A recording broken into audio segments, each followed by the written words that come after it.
রাতে রুটির সাথে খাওয়ার জন্য তরকারি বানাচ্ছি।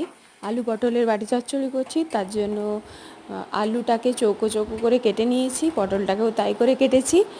আর কড়াইতে একটু সাদা তেল দিয়ে তার মধ্যে 5 ফোড়ন আর একটা শুকনো লঙ্কা দিয়েছি।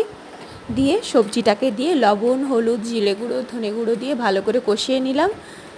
আর আমি একটুখানি টমেটো কুচি দিচ্ছি, আর তার সাথে দেব কাঁচা লঙ্কা। ধনেপাতা থাকলে ধনেপাতাও একটু দেবো। দাঁড়াও, ধনেপাতাটা একটু নিয়ে আসি, ফ্রিজ থেকে আনা হয়নি। এই যে নিয়ে এলাম, নিয়ে এসে ভালো করে ধুয়ে দিয়ে দিলাম। এই যে কাঁচা লঙ্কা দুটো ফাটিয়ে রেখেছিলাম, ওটাও দিয়ে দিলাম। ভালো করে এবারে মিক্স করে নেবো। দিয়ে আর কোনো কাজ নেই, পরিমাণ মতো জল দিয়ে ও এবারে ফুটতে থাক, নিজের থেকে হতে থাকবে। বসা বসা করে রান্না করব। এবারে পরিমাণ মতো জল ঢেলে দিচ্ছি, ব্যাস। এবারে গ্যাসটাকে একদম সিমে দিয়ে আর কিছু একটা ঢাকা দিয়ে রেখে দেবো। আস্তে আস্তে ও ফুটতে থাকবে, রান্না আমার হয়ে যাবে। তো এটাই হচ্ছে আজকে রাতের ডিনার।